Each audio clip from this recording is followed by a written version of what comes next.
Vamos a pasar a nuestra primera entrevista. Tenemos ya a Ildefonso Guajardo.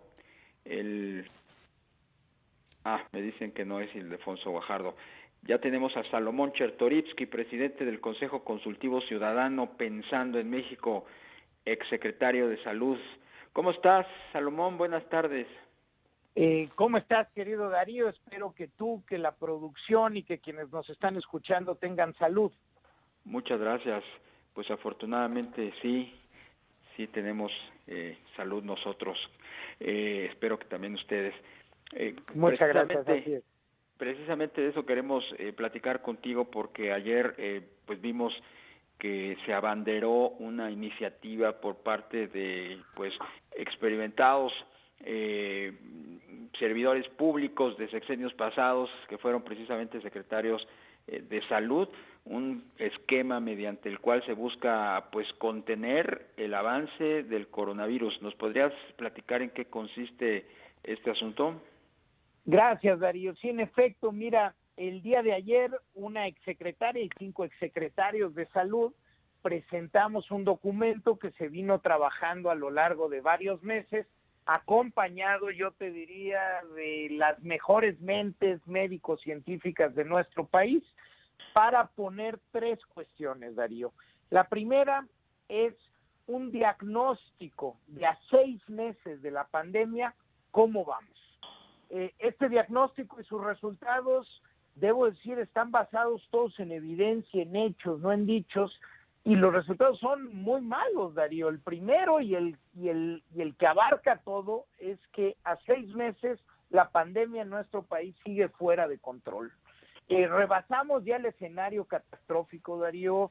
Ayer había ya 69,000 fallecimientos, y esto en los números oficiales, porque por los estudios de excedente de muerte sabemos que ya son más de 200,000 mexicanos y mexicanas que han fallecido a causa del COVID-19.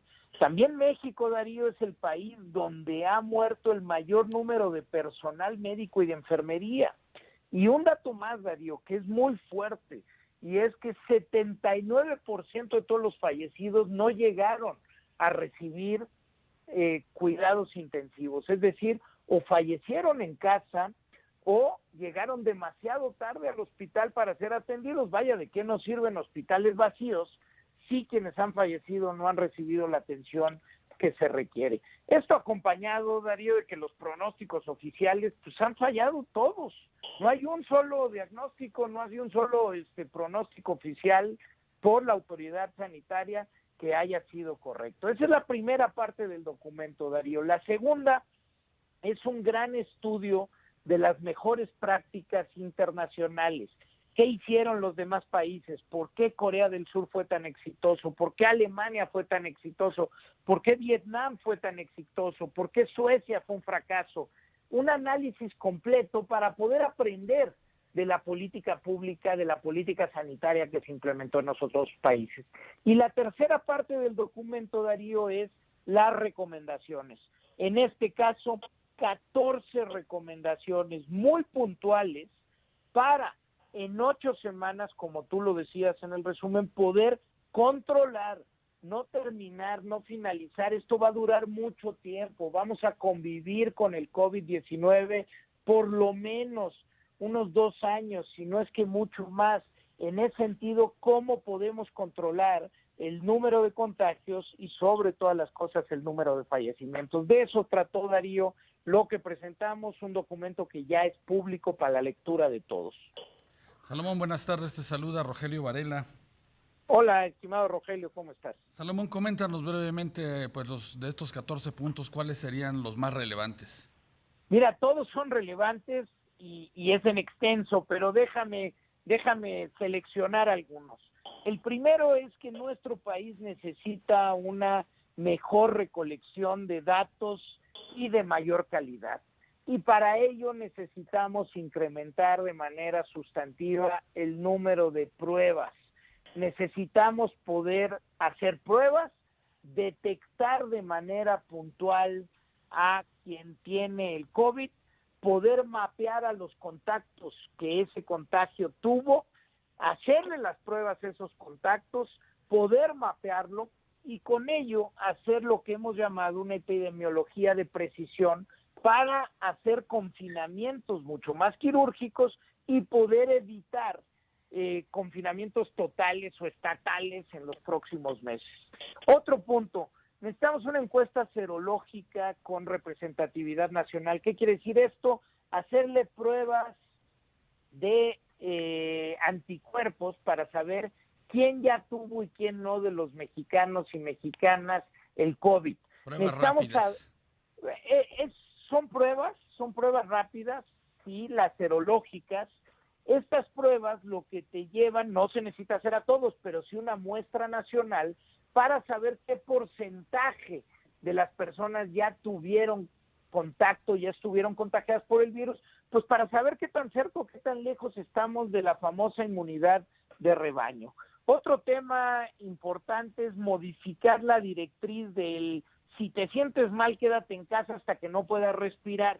Hoy lo tenemos que cambiar. Sabemos que necesitamos que un paciente que tenga los primeros síntomas vaya teniendo control de cómo avanzan esos síntomas. Con solo tener un termómetro y un oxímetro que vaya midiendo tu oxigenación, se puede determinar con mucha antelación cuándo es oportuno ir a la clínica, ir al hospital y no hasta que no puedes respirar. Esto hay que cambiarlo porque esto salva vidas.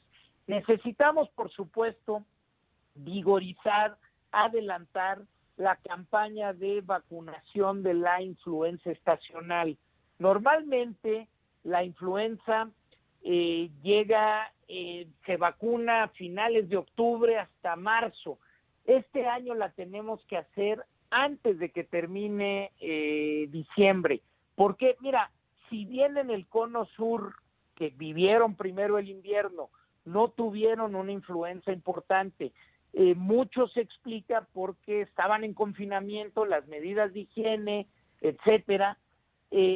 Nosotros vamos a estar en desconfinamiento cuando nos agarre la influenza. Claro. Probablemente viene tranquilo, pero tenemos que ir previendo que se puede dar lo que se conoce como una sindemia, es decir, que se nos junten dos epidemias. Oye, Salomón, en un minuto, porque ya se nos va a acabar el tiempo.